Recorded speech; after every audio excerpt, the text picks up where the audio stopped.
All right, switching gears here, and capitation for learners in the comprehensive schooling system will be reviewed every 3 years. The Presidential Working Party on Education Reforms report has recommended. The recommendation comes on the back of repeated calls for an increase in the funds allocated towards the capitation of learners from the soon-to-be former primary and secondary schools. The report has also recommended a marginal increase in the money allocated to learners from the current rate.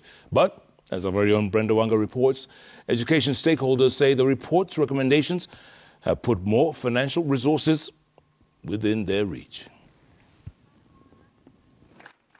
The Presidential Working Party on Education Reforms report not only increased the amount of money allocated to learners in primary, junior and senior schools, but also for the first time laid out the capitation for pre-primary school learners.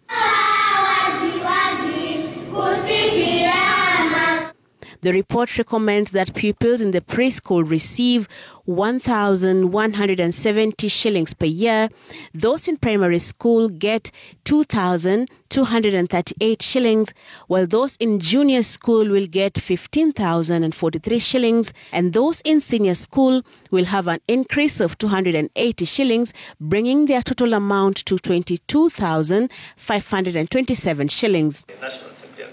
The increase, marginal as it is, has been welcomed by the Kenya Primary and Secondary Schools Heads Associations, which say it is a move in the right direction, even though it does not meet the realities of the current economic times that has pushed the prices of essential commodities sky high. Indeed, as per the Working Party's estimates, it costs about 11,000 shillings to provide 3 meals for one child in school every year. That is breakfast, lunch and dinner. However, the reality in many schools is quite different. Documents in our possession of a typical secondary school's budget shows that the cost of feeding about 1,800 students has nearly tripled in the last 1 year. That typical school spent about 35,000 shillings in 2022 to feed one child in a year. That cost has more than doubled in 2023, with the same school needing about 53,000 shillings to feed one student per year. This increase forcing the school's administration to turn to parents to bridge the gap, leading to an increase in the school fees paid by nearly 18,000 shillings. The estimates given by the working group that informed the amount of money set aside for capitation are based on the prices of basic food items like rice, maize, beans, fat, cabbage and spices. These prices more than double in schools' budgets in this year, putting the school's managements at their wits' ends in trying to stretch that government shilling as far as it can go.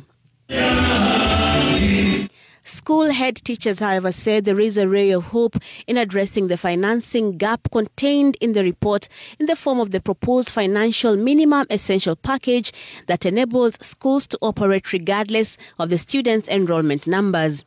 We've been asking for what is this minimum amount that you need to be able to run a school, rather than just depending on capitation, because some schools have been having very few students and therefore capitation was not giving them enough to ensure they have the much needed teaching, learning materials. The Working Party has in its report introduced this minimum essential package that allocates on a yearly basis 70,000 shillings to pre-primary schools, 537,000 shillings to primary schools, 2.03 million shillings to junior schools, and 3.04 million shillings to senior schools. This, the Secondary School Heads Association says, will be a game changer in financing basic education. I think with the introduction of that and a small increase on capitation, we welcome that idea.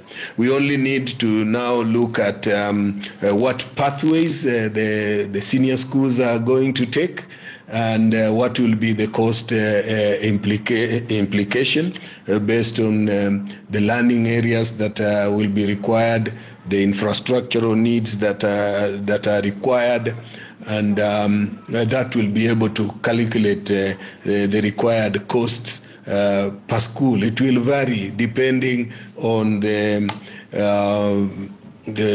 pathways that each school is going to take. Stakeholders have also lauded the team for setting the review period of the capitation to every 3 years. This as they ask that the government acts efficiently in carrying out the disbursement of the funds on the 50% for the first term, 30% for the second term, and 20% of the funds for the third term. Currently, schools haven't received the full amounts owed to them for the first and second terms, the latter which comes to a close next week, raising fears of schools continuing to wallow in debts as the third term first approaches. Brenda Wanga, Citizen TV.